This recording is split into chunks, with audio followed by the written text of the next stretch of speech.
어, 네, 일단 제가 이제 기획을 하다가 화면 설계를 하게 되면은 음, 어떤 순서를 고려하게 되더라고요. 그래서 이제 맞아요, 맞아요. 네. 보통 이제 그 생각 없이 할 경우에는 이제 사용자가 이제 들어와서 이용하는 플로우에 따라서 그냥 순서대로 기획을 하게 될 수도 있는데, 네. 그럴 때보다는 조금 기획적인 부분의 순서를 조금 더 고려해서 할 경우에는 조금 더 시간적으로나 그런 효율적으로 할 수 있게 되더라고요. 그래서 그런 네네. 부분들을 조금 공유를 해봤고, 그래서 이제 네.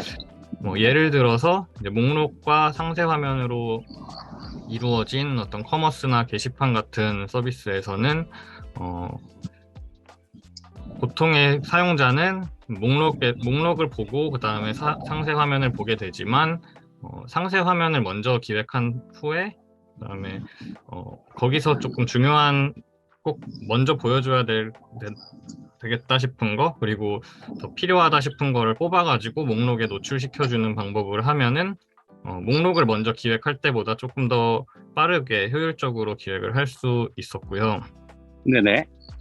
마찬가지로 어떤 프리뷰나 사용자 가이드 화면 같은 경우에도 어, 사용자의 경우에는 앱을 제일 처음 시작할 때 볼 수 있는 화면이지만 그거를 먼저 기획을 하게 되면은 이 앱의 어떤 특장점 같은 것들을 미리부터 다 생각을 하고 이렇게 해야 되기 때문에 나중에 수정할 일들이 많이 생길 수가 있어서 음.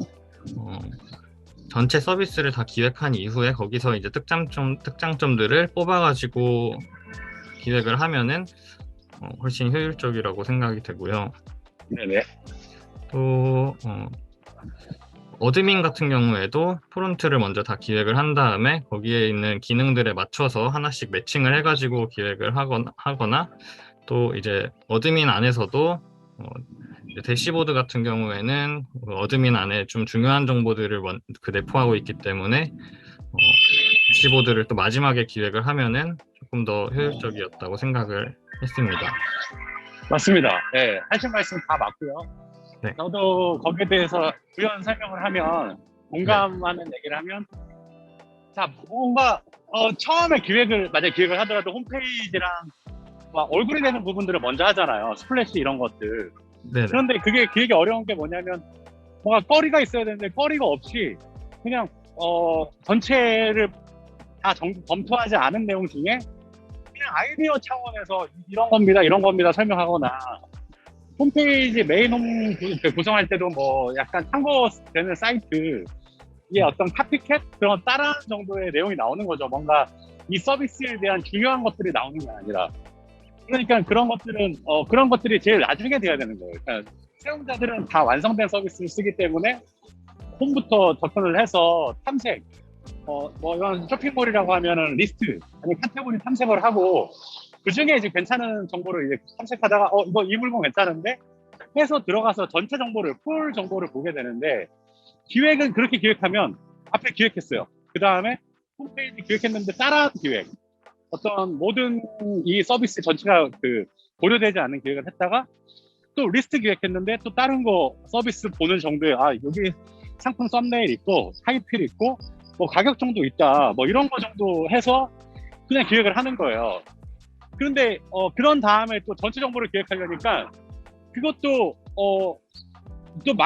계속 막히는 거라는 거예요. 이렇게 단편적으로 기획하고 상세 페이지 할 때도 이런 정보들이 다 맞나? 뭐 이런 형태가 되는 거거든요. 근데 그게 아니라 전체 정보, 상세 페이지에 있는 정보들이 다 나열하면 돼요. 뭐 썸네일, 이미지, 뭐 그다음 벤치마킹을 하더라도 각 사이트의 전체 정보는 뭔가. 그런데 이 서비스에서는, 쿠팡이라는 서비스에서는 탐색할 때 가격 정보라든지 사진 정보를 더 주요하게 노출을 시켰다. 카드 UI로 할 때. 하지만 또 가격 정보를 아예 노출하지 않는 경우도 있어요. 뭐 투어 서비스 같은 경우. 또는 이제 그런 뭐 개인과 개인이 만나는 서비스. 그러니까 의도적으로 좀 가격이 중요치 않고 내용적인 걸 더 많이 말하라는 서비스들은 그런 걸 의도적으로 노출 안 하는 경우도 있고. 근데 이 모든 결정을 하려고 하면 전체 정보를 기획한 다음에 그거 전체를 본 다음에 내가 탐색할 때, 또 사용자들이 탐색할 때는 이런 정보들을 비교하면서 고르겠구나. 그 비교 요소가 가격이 됐건, 사진 이미지가 됐건, 제품 정보가 됐건, 설명 정보가 됐건, 아니면 필터 값이 되는 뭐 로케이션이 됐건, 뭐 이런 것들을 만들 수 있는 거죠. 그렇게 상세와, 그러니까 역으로 이제 순서를 해야 되는 거예요. 전체 제일 많은 정보와 그렇지 않은 정보. 그리고 홈페이지라는 건 뭐냐면, 갑자기 음소거 됐어요.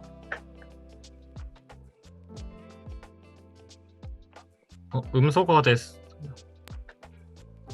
그 카카오 택시에 뭐 택시 서비스 이용한다든지, 그런데 이제 홈이라는 거는 그렇게 하지 않을 경우에는 서브 페이지들의 여러 메뉴들을 잘 조리 있게 사용자들이 각 서브 페이지로 자기들이 원하는 페이지를 유입시키는 거거든요. 그래서 말씀하신 게 다 맞고, 말씀하신 게 다 이 정도만 제가 반복을 할게요. 나머지 어드민이든 통계 페이지든 그런 페이지를 먼저 할 수 없다는 거, 네, 다 공감하고, 그런 이유 때문이라고 저도 부연 설명을 했어요. 네네.